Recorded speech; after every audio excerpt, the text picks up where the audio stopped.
नमस्कार मित्रांनो, तुमचं माझ्या कुकिंग डायरीज विथ राहुल या चॅनलमध्ये सहर्ष स्वागत. आज आपण चवळीची एकदम चविष्ट भाजी तयार करणार आहोत.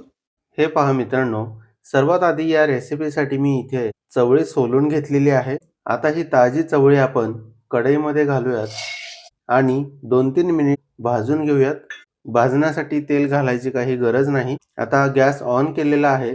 आता आपण ही चवळी 2-3 मिनिट फ्राय करून घेऊयात.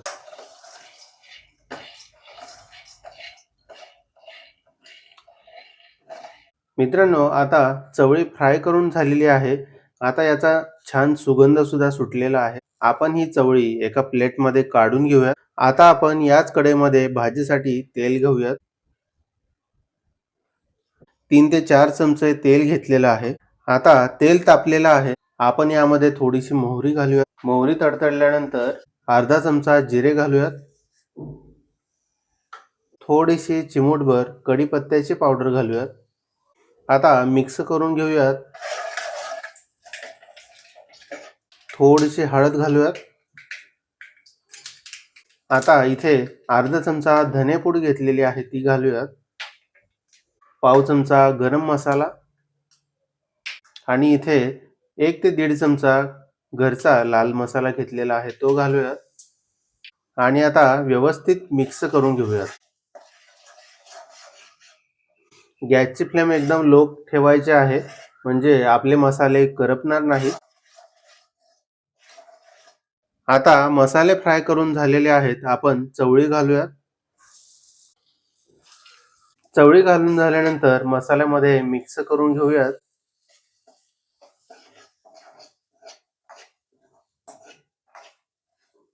आता मसाला चवळीमध्ये व्यवस्थित मिक्स झालेला आहे. आता आपण यामध्ये पाणी घालूयात.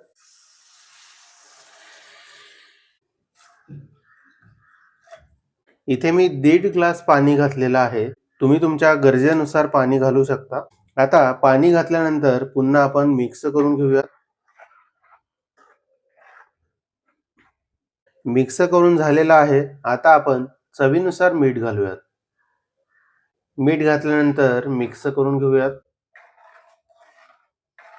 आता गॅसची फ्लेम हाय करायची आहे आणि पहिली उकळी या भाजीला येऊन द्यायची आहे. तुम्ही ते पाहू शकता. आता भाजीला उकळी आलेली आहे. आता आपण गॅसची फ्लेम लो करूयात आणि आता इथे मी छोटी अर्धी वाटी शेंगदाण्याचं कूट घेतलेलं आहे ते घालूयात. आणि आता हे शेंगदाण्याचं कूट भाजीमध्ये मिक्स करूयात. शेंगदाण्याचं कूट घातल्याने भाजीला खूप छान चव येते. तसेच हा जो रस्सा आहे थोडासा घट्ट होतो, म्हणून शेंगदाण्याचं कूट नक्की घालायचं आहे. आता तुम्ही इथे बघितलं असेल की आपण या भाजीसाठी आलं लसूण पेस्ट किंवा कांदा असं काही घातलेलं नाही, कारण ही रेसिपी खूप सिंपल आहे आणि अशी रेसिपी तुम्ही एकदा नक्की ट्राय करा. खूप चविष्ट लागते. आता आपण ही भाजी लो फ्लेमवरती 15 ते 20 मिनिट शिजवून घेऊयात. आता 15 ते 20 मिनिट झालेले आहेत आणि आता चवळी चांगली शिजलेली आहे. इथे आपली चवळीची भाजी तयार आहे. तुम्ही ते पाहू शकता. किती छान तर्रीदार अशी ही चवळीची भाजी तयार झालेली आहे. तर अशी ही भाजी तुम्ही नक्की ट्राय करा. ही रेसिपी तुम्हाला कशी वाटली ते कमेंट करून सांगा आणि रेसिपी जर आवडली असेल तर चॅनलला सबस्क्राईब करा. भेटूयात अशाच एका नवीन रेसिपी सोबत. धन्यवाद.